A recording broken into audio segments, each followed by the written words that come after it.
already cried at the other place. Oh, due to the story. Yeah. So you guys continue supporting her. It is called the British Garden, part of the castle. It was really emotional. Some tried to commit suicide by jumping into the sea, but they forgot that they are in slave shackles. They ended up drowning and they died. Richard later became a powerful slave merchant. They call them waste slaves. They shoot all of them down here to kill them. Slave hunters or slave raiders, because they attack communities and kidnap vulnerable innocent men and women on the point of no return. Water was splashing down there so that you could wash away most of their feces. They put you over and eliminate when they sat down in it. That's some part of the Atlantic Ocean, who was extended by the British Islands.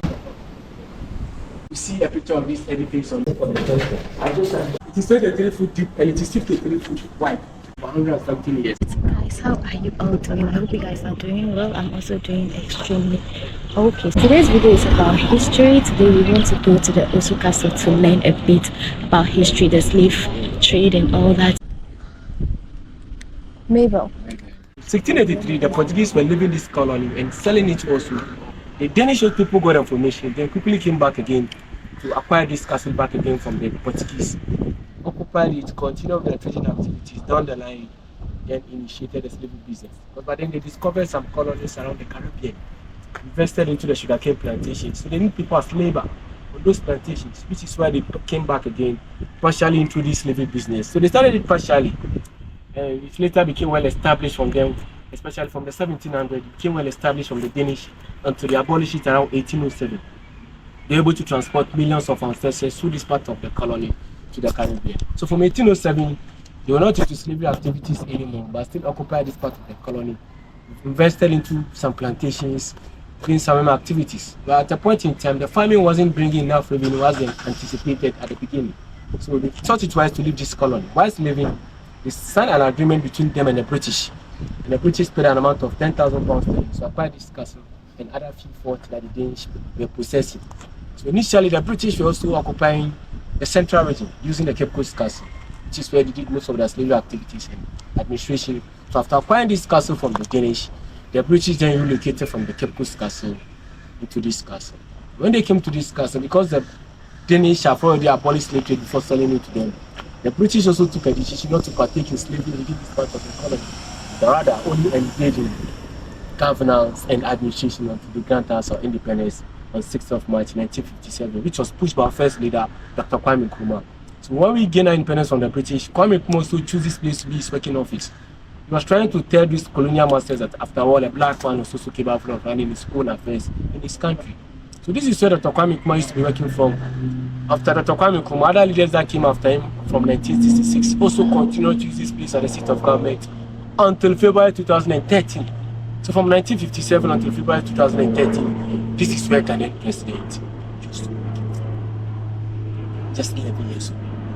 So the British also made some extensions. We have Danish extensions, but for the Portuguese, it was only a Catholic church that they were able to establish, and the British also came and did some other extensions before we took over. So let's walk into the conference of the castle and keep on having it. This allows for you to take pictures.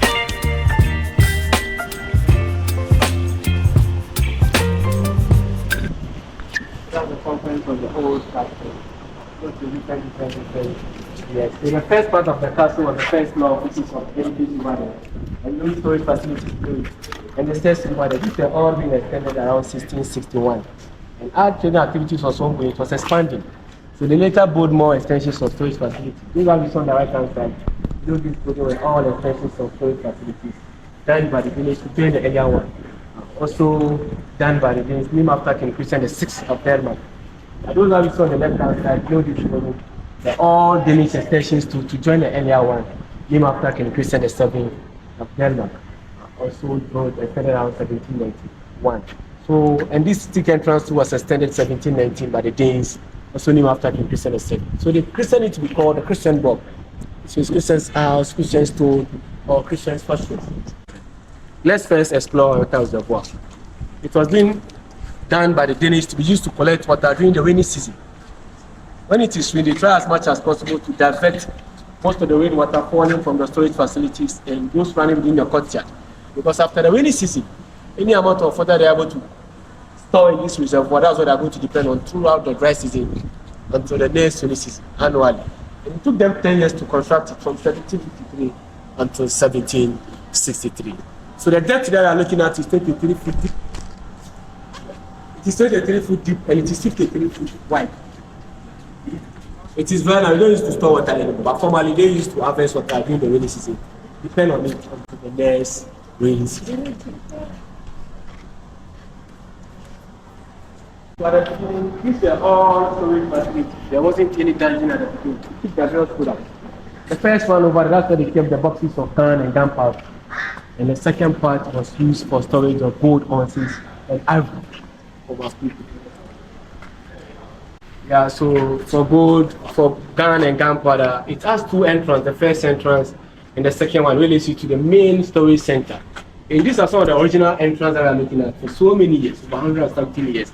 That was one space over there. And the president of Ghana were working from this castle. It was only the president of the day that was allowed to do the staircase. We call it the presidential walkway or the presidential staircase. So many presidents and leaders around the world have been hosted in this castle before, including the mappings President Barack Obama and his wife Michelle Obama, the late Queen Elizabeth II, even the late President Mandela, and other leaders around the world have once accessed this staircase before once hosted in this castle by powerful leaders. So until now, it has been preserved and given that respect. It's only when there's a president visiting this castle, a vice president or prime minister, that we do allow them to access the staircase, giving them the same respect, or a monarch or a public meeting. The people that have been classified to be in this staircase. And also, in our 50 cities currency note, you see a picture of this edifice on it. There's this first edifice that we are looking on our feet. At that time, it used to be our highest denomination. So, because this castle is very monumental in our national history and monument, our government only used some part of this castle. When the late Queen Elizabeth II visited this castle, but then the president was working from here, and he did hosted in this castle. That is our first president, Dr. Kwame Nkrumah. He did hosted the late Queen Elizabeth II over here. So we are going to assess the bedroom that she used when she stayed at that time for 9 days.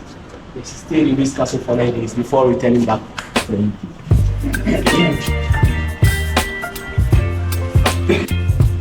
Here give us a view of some parts of the Atlantic Ocean. That's some parts of the Atlantic Ocean. Yeah. And down there you see a pool that was formerly used by the British government. The pool was extended by the British around 1950. When we took over from there, it was still in the pool used by the president. That's the next thing. What do you say that?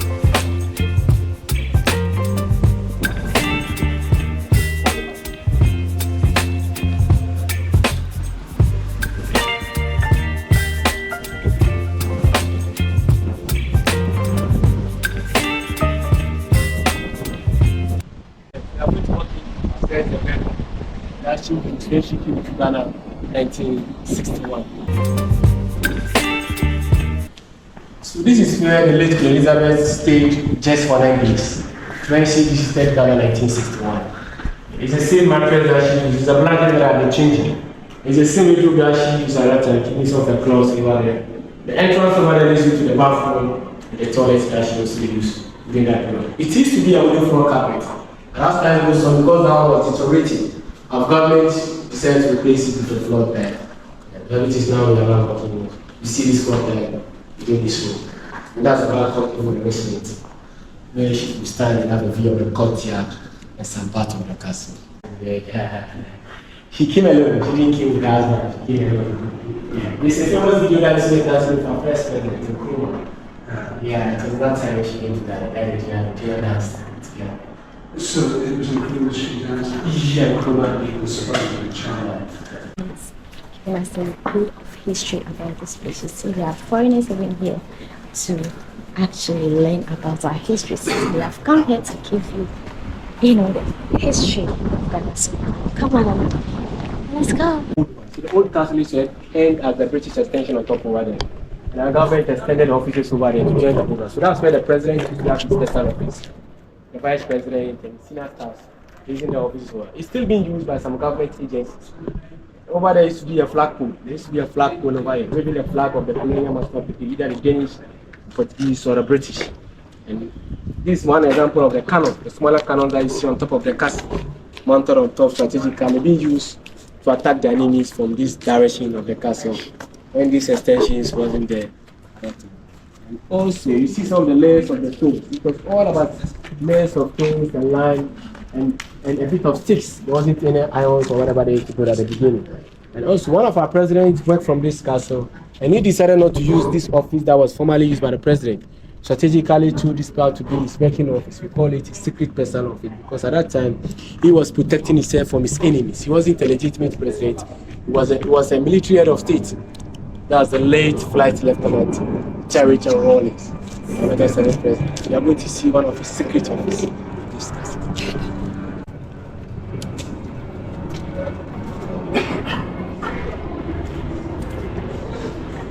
This office, it was strategically positioned to give him a view of spying people from different directions. He has an advantage to see anybody coming from far, as you can see. The road ahead of the castle. And before getting to the main entrance of the castle, and working down into the castle, you're able to view everybody strategically. And in this part of the castle, he has a view of most of the communities living close to the castle because the trees in this garden were controlled in such a way that you could have a view of most of the communities living close to the castle. So strategically, he was able to escape from 4 attempted coup attacks in this castle. Yeah, so as soon as we walk in, we are going to see some of his furnitures. Here was the first security checkpoint. The security officers used to be a check, screening you first before they allow you to go in to make it over there. At that time, we had an appointment with him. So this is exactly what we were talking about. Our Royals was using this as his office, and anybody that is coming from the entrance is able to strategically see the person before they enter into the castle, because he had a lot of enemies at the time. Wow. These are some of the furnitures that we are looking at. He's our longest serving leader. He has ruled Ghana more than our first president. Ruled Ghana for good 19 years. Yeah, 11 years as a military president and 8 years as a democratic president. His first coup d'etat was 1979. Then handed power to a civilian government in 1981. 2 years later, he came back again to overthrow the same government based on issues of allegation of corruption. So he took over power in 1983. He stayed from that period until 1992. He resigned from the military, formed his own political party, and a new constitution was drafted. So he stood for an election and won for 2 terms, the 1992 election and 1996 election. So by 2000, he wasn't eligible to run for presidency again according to the constitution. So he ended his tenure in 2000. In 2020, he wasn't feeling well. He took him to the hospital for some few days. He sadly lost his life. So that was the late Flight Lieutenant Jerry John Rawlings. Yeah. Okay, you mentioned that in 1981, yeah, he came back to office after a coup d'etat. Who was that? 1979, died and gave it to a civilian government in 1981. Who was that? Okay. And 2 years later, he took over power from him again. So these are some of his sentences. He was Scottish. Yeah, he's partly Scottish. His father was a Scottish. His father met his mother in Ghana during the British rule, colonial rule. Yeah, his father is a Scottish. Yeah. So he seemed fair colored. His father was a Scottish.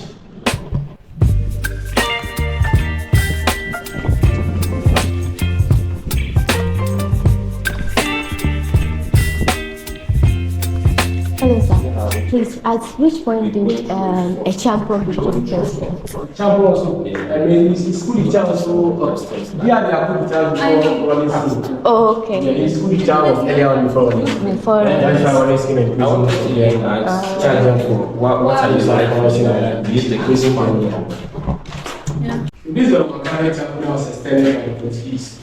This is the only thing that the Portuguese had in the castle. They call it St. Francis Xavier from Makane chapel. Yeah. So when the Portuguese used this castle and they built this chapel, it was meant to be used to maintain the moral standard of their workers in the castle. So it wasn't meant for the local communities, rather to be used to maintain the moral standard of their staffs working in the castle. Because according to the one of the governor, when you did observe, most of their workers were into behaviors or activities that was against their Christian faith. which is why he took a decision to build this small chapel in the castle to be used to maintain their moral standard. And when the Danes took this castle back again from the Portuguese, they also used as a Catholic chapel, but during the daytime, when it wasn't used for such activities, EXCELL as a classroom. This is where they give the younger ones education. Until the British came, the British also converted into an Anglican chapel. They mostly call it St. Barnabas Anglican Chapel, that's the name that they give it to. So the Portuguese occupied this, the British also used this place for their worship and other stuff until they granted us our independence. And only one of our presidents has used this chapel before. That's the late John Evans Atamos.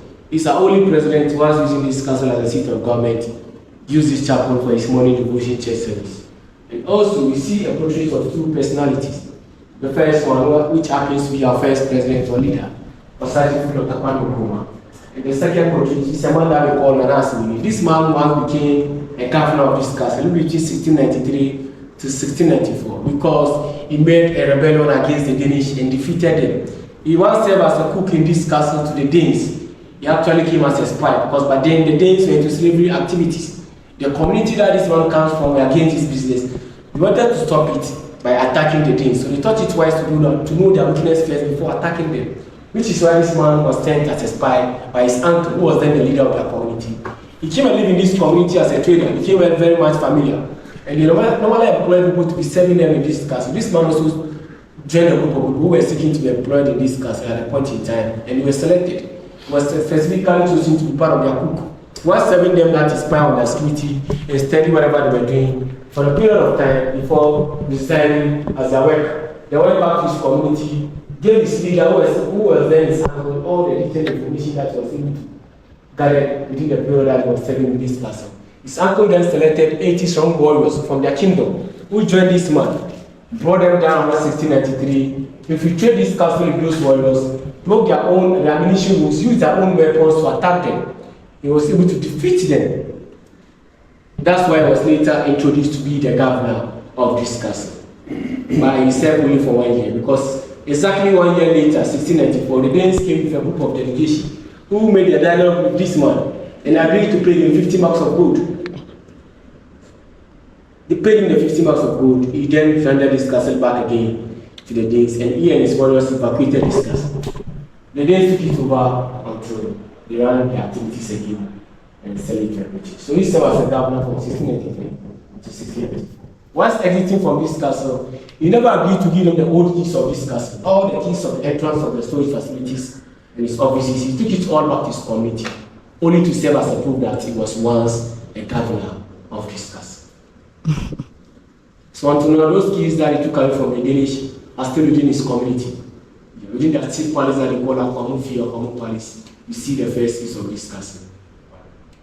Please, what's his name again? Nana Assimini. Nana Assimini. He's from a town known as Akwamu, around the eastern region. Okay. Yeah, within where the Akosogo is located, you see a town known as Akwamu. That's where Akwamu.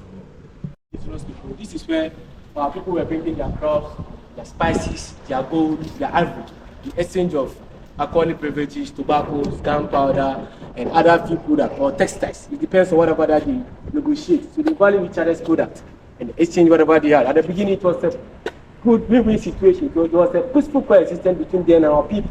It is until when they initiated the slavery business. When they initiated the slavery business, this same place became a place that our ancestors were lined up. Those that they brought from the various slave markets and other places. Class identified them before putting them into a slave dungeon or the transition room. So we call it the marking system. That's what they use to identify which kind of company that it belongs to. So for instance, because this was a Danish establishment, here was known as the Royal Danish Company. There are people that we call slave marketers or slave merchants. These are individuals who were trained purchasing people as their business. And they collaborated some of our people in the business at a point in time. Because they cannot move into our local communities to pick people as slaves. So this is where they join some of the locals in the business. And these are people that we call slave hunters, slave warriors, or slave raiders, because they attack communities and kidnap vulnerable innocent men and women, giving them to the slave marketers for product or money. It later became an evil act of business. And an evil act of business because so many group of people became part of the business. We never had any one group of slave hunters, but several groups of slave hunters emerged all over the colony who were moving around looking for innocent men and women to kidnap them. So at a point in time, most of the local communities became depopulated.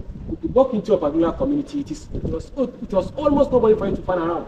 It is the little ones that you see ones crying, moving around, looking for their parents. They never knew that they are gone forever. They only gave some royal families and kingdoms respect. They never gone after them and their family, which is why they were silent about the business. They couldn't comment about it. And within this Danish slave market, a slave was worth 40 pounds of gunpowder, 6 ounces of gold, 2 Danish muskets, 1 anchor of Danish brandy or whiskey, or 96 Danish Riksdaler. So this is a starting point. They can buy them and later resell them for a bit of margin on top of it. And also, a price from a male slave wasn't equivalent to a female slave. If it is 40 pounds of gunpowder for a male slave, a female slave will sold around 20 pounds of gunpowder, or 6 ounces of gold and 3 ounces of gold. So from here, they brought them from the slave market into the castle and they brand them here. Every slave merchant has a mark. They normally use their trademark or their initial or their serial number to mark these slaves by putting it in hot fire. Then rally from the hot fire, they used to burn the skins of these innocent men and women. Some can burn it on their hand, some can burn it on their chest. Yes, some do it even on their shoulder. It depends on the company that you belong.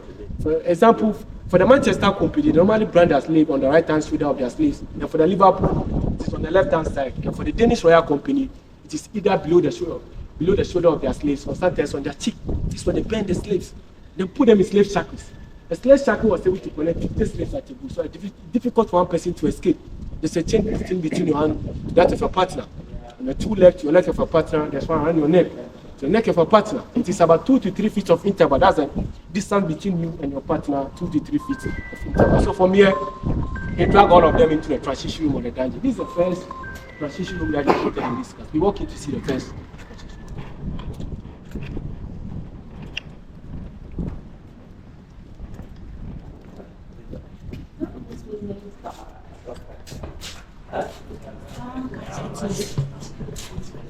Okay guys, you cannot see this transition room.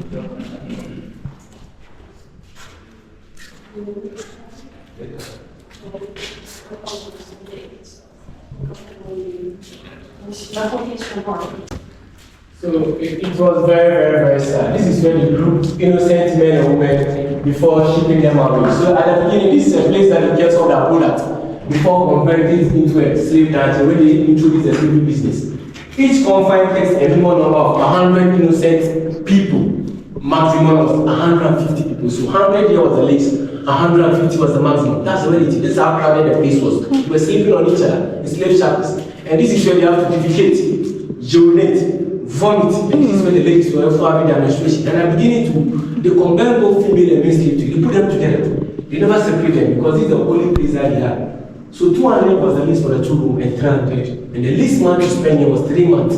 Maximum was up to 6 months. It depends on how long the slave ship takes to come and evacuate all of you away. It is until when the business became well established that there were available ships at a point in time. So they spent 2 months in the slave dungeon before being shipped away. And they were supposed to change the diseases, that had infections. And they never give them medication if you are not feeling well, if you cannot enjoy with it. Though some of them sadly lost their lives. Not all of them survived within the period that they stayed in this room. Some have died here. Those who are normally their dead bodies were being evacuated and bring down somewhere else. One source of ventilation for each room, and on top is a spy port. This is where they spy them from. They've assigned some officers on top. Their duty was to periodically look down to check on whatever the innocent men and women were doing. And on a normal daytime like this, when the sun is shining, they open it partially for a bit of sunlight to penetrate, to serve as a source of light for the slaves. And when it is raining too, they open it up totally for rainwater to be splashing down there so that they could wash away most of their feces, their urine that was being exposed in the sea. Because they never allowed them to scrap their feces and urine. They poop you over and urinate when they sat down in it. They deny them their freedom and their rights. And at night, some of the governments, their marketers, were picking some of the innocent ladies, washing them up, bringing them into the rooms, and they force them to have sexual activities with them. They rape most of the ladies. This circle, some of them later became pregnant. Yeah, that's how they later became pregnant. When they got to their destination, some also on their way going and they realized that they were pregnant because a lot of the people have forcefully forced them to have sex activities with them. So when the business was expanding, they decided to create more rooms to keep more of these people. So at a point in time, this place could not accommodate the number of slaves that were marching to the castle. So we created one room. Let's go and see other rooms. From there, we see the only exit point where they all once exited, joined the slave ship, and they never returned back again. So because he was once used by the president, at a point in time, they took out all the debris. You can see the debris of their faces initially in these rooms. It was taking most of the places. And they fumigated all the rooms. That was not hear the bad scent. You could have heard the scent of their faces and their urine exposed in this room. And on this same floor that they sat down for so many months and weeks.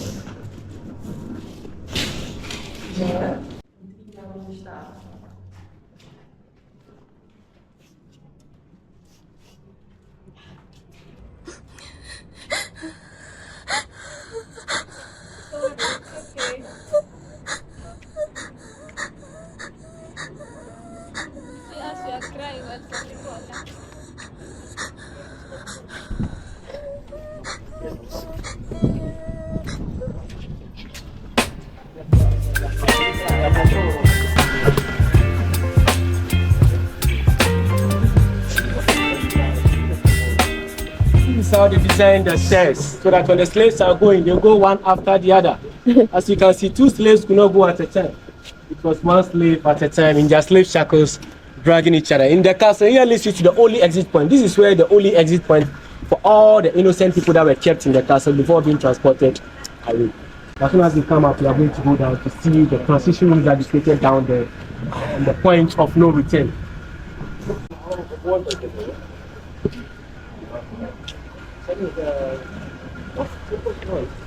Okay. One after the other, then the slave shack. These are the scale.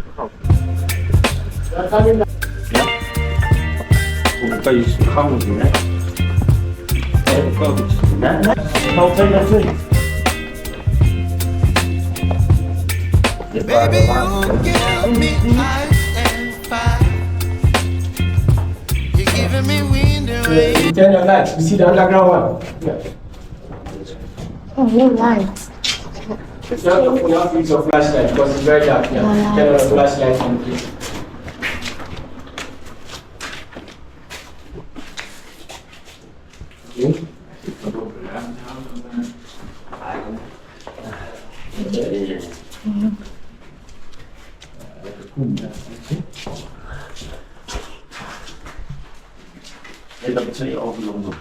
Yes, so it's 3 rooms. This is the first underground room. They keep people inside here for so many months and weeks before shipping them away. You see how low the ceiling is. You go down, you bend down to walk, to get a place to sit down. The slaves stay here for so many months and weeks before the ship come and evacuate them away. This is the only source of ventilation to serve these innocent people. It goes to the second one, the third one. So there are more rooms. The farther you go, the more you see more rooms. And from here, you can walk to the other point. Yeah, the other point. Yeah. This is house. Let the person talk. Why are you talking for the person? I just asked him something. No, let the person talk. I just asked him something, okay? That's it.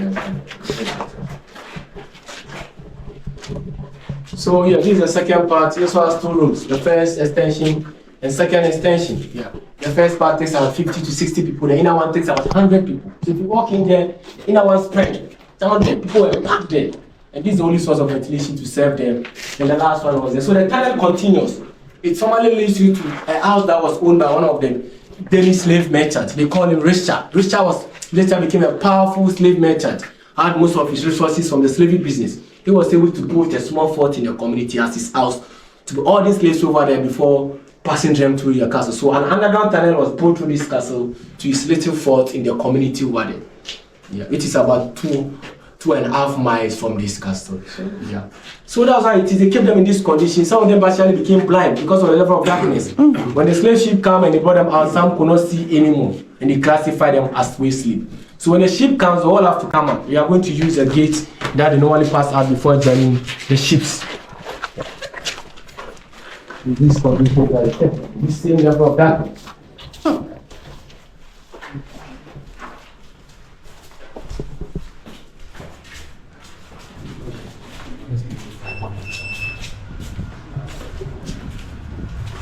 Guys, it's crazy what our people have gone through. Wow. Wow. Yeah.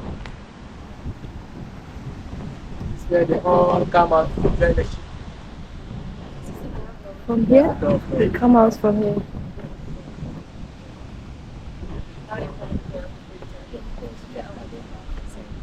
So this is the only exit point for all the innocent people from the castle. So as soon as you step out, you don't come back again. That's why we call it the point of no return. Because as a slave, your foot will never step out from this gate and make it back again. This is where you bid farewell to your unknown destination. So all the processes that the innocent men and women went through, this is where they begin to realize that they are going to be taken away. When they saw first group of people shipped to the big ship and the boat came up empty. So normally the big ship doesn't dock at the shore over there. It is docked about 200 meters from the shoreline. And the smaller boat were used to carry them barge by barges to be loaded onto the small boat. So some tried to commit suicide by jumping into the sea, but they forgot that they are in slave shackles. They ended up drowning and they died. They are actually town. Yeah, it's because they think that if they are going to be transported away, it is better they kill themselves. So when they see it earlier on, they are able to rescue all of them back. When the big ship also started the journey, some died on the way. They throw their bodies into the sea, sharks and fishes to feed on them. These people, or they never keep them in their data. Those who die, they never record them. And those that become blind and seriously ill that they can die on the way, they don't put them on the ship. They call them waste slaves. They shoot all of them down here to kill them because they don't release you to go back into your community. If you are waste to them, they shoot you down here to kill you and just bury your dead body. That is what they did to this innocent men. So you can walk into the shop. Wow, guys, this is one of the saddest days in my life. I cried buckets. I mean, buckets are too small. I cried a river. I could only imagine the torture and cruelty that our ancestors had to go through at the hands of the colonizer by the help of their own families. Can you imagine? Their own families gave them up. This is the problem with Africa. As one is fighting for the good of all, the other is digging a hole so that the one can fall inside. As I came and learned about this history, the cruelty that our ancestors had to go through, it keeps me asking the question, don't our leaders know about this history? And if they know, why do they still succumb and concur to the policies of the colonizer? Yeah, it's obvious that the main committers of these atrocities against our people are no more, but they have passed on the same knowledge onto their generation, so it will continue from generation to generation. Although the process might change, they have modernized it. That is what Kwame Nkrumah called neo-colonialism. So why can't you let those people go? And even if you have to deal with them, it should be a contract with mutual respect and understanding. If there is any concession, it will be a concession that benefits both parties. Why can't our leaders learn from this cruelty and know that the new generation of colonizer is the same as the old generation, but just that their way of doing things are different? Leaders should adopt the tactics of Gaddafi. When they come, tell them, yeah, this is the contract. This is what I am willing to offer you. If you like it, you take it. If you don't, you can go your way, because we can actually survive on our own. Let them go. Let the colonizer go. They are torturing us even up until this day. There is a saying that those who do not know their history are doomed to repeating them. And I can only conclude that our leaders do not know their history. If they do, their ways would have been different. But I pray that forthcoming generation of leaders will hail Africa in a positive way and leave the ways of the colonizer.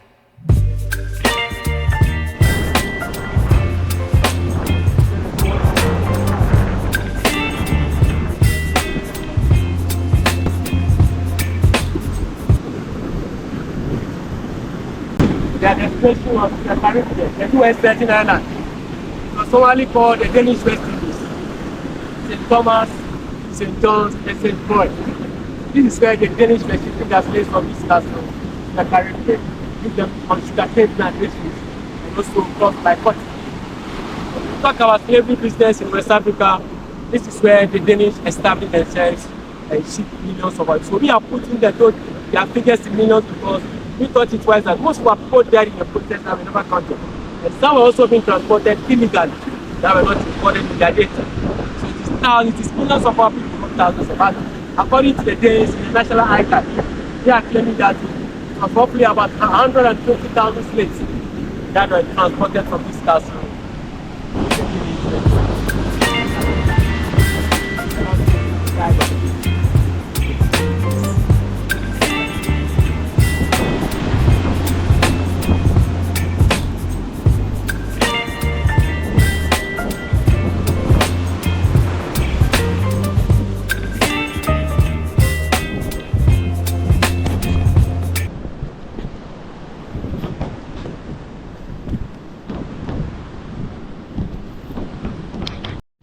The government changed it to call it the Door of Return because they brought a program to invite people from the diasporas to come back to learn about this story and this issue. That's why the doors are renamed to be called the Door of Return, because 2019 marks exactly 400 years of the first enslaved Africans that were shipped from this country to the US. It was done by the British in 1619. So 2019 was exactly 400 years of those first enslaved Africans that were shipped from this country to the modern day US at a place known as Jamestown in Virginia. That is where they landed. It's part of it that they brought this program. So we call it the Year of Return. Okay. That people will be coming back. So Jamestown was named after... Yeah, after that Jamestown in Virginia. So the Jamestown fort that the British built in Ghana was connected to the Jamestown landing port in Virginia, US. Yeah, that's where they were shipping. So from Jamestown, Ghana, Jamestown, Virginia. That is where the British were shipping their slaves from this country to the US. So here was for The Danish. the Danish. To the Caribbean. Okay. Alright guys, so as you have heard, this is the entrance of no returns. In those days that they were doing the slave trade, this is the entrance that they pass to the sea. They take them to the sea and they do not have to return again. It is really a very tragic story, very emotional. I cried a lot. I couldn't even take it. Like our forefathers really suffered on our behalf. So today, if we have the freedom that we have, we really do need to appreciate it a lot. Anyways, let me not talk.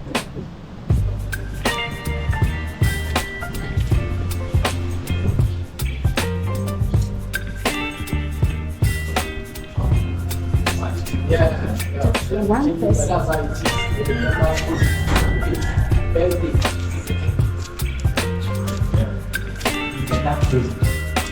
So, but they stay up there? Yeah, some stay up here, some stay here.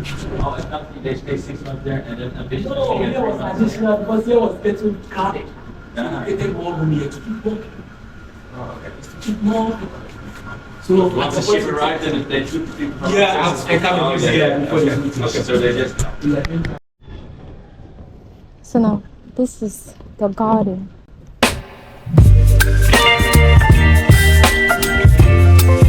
It is called the British Garden, part of the castle.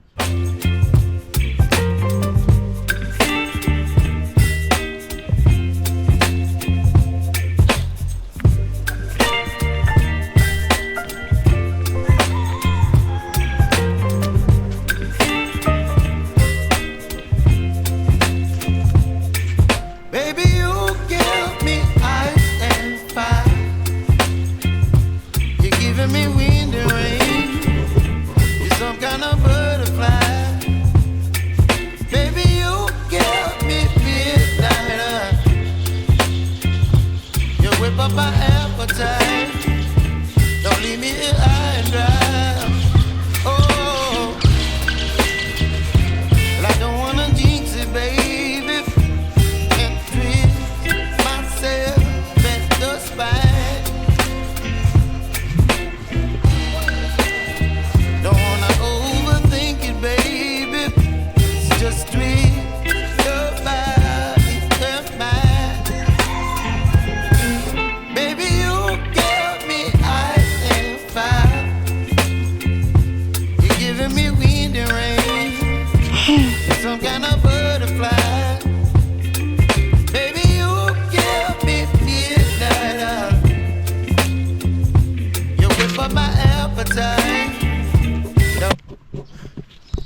guys, actually this history really broke my heart. Anytime we're told about this slave story or the slave history, we do not really take it serious. But coming here today and seeing where these people have been kept and how they were treated, having been allowed to defecate on themselves, urinate on themselves, tied with strings and metals, not able to move. When it rains on them. They were being raped and all that. Oh my goodness, I couldn't take it. I could not take it. It was really emotional. It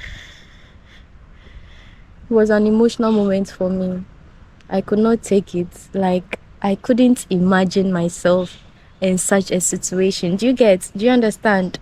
So now I do understand the year of return. When they were saying the year of return, I didn't really know it pertained to the entrance of no returns. Now that entrance is no more the entrance of no returns, but it is the entrance of returns, because when you go through that door, you can actually come back in again. You are not going to be killed. You are not going to be regarded as a waste slave, being shot, being thrown to the sea, and all that. Oh my goodness. So they said these people have been transported to St. Thomas, the Caribbean. So all these people in the Caribbean, they are the people in the Caribbean. They are our family. They are our ancestors. You'll never know. So, oh my God, I am just right now triggered to travel to these parts of the world and experience their culture, how they feel, what they do, like their way of life and all that, to compare to our own culture. It's just really like a very small world. It's such an emotional day for me. I didn't know I was coming here to cry. It was not even a planned thing. I was just escorting Dexter to this place and I came and all I could do was just cry. But I'm just crying over spilled milk, okay? The harm had already been done. So, yeah. Anyways, thank you so much for joining and staying through this video until now. I will see you in the next video. Until then, bye. You already cried at the other place. Oh, due to the Sad story. Yeah. So you guys continue supporting her. Yeah. Hey. Our guy over there cannot let us be girls. All right, We're guys. just trying to be girls. That's what we are trying to do. We're like, hurry up. Oh, but we need to hurry up. Epic, it was why. Before it starts.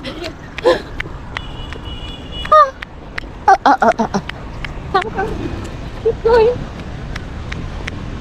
We are going to the stadium. Yes, is your phone charged? You're going home. Me, I'm going home from here. Okay. Definitely. No problem. So guys, I'll see you.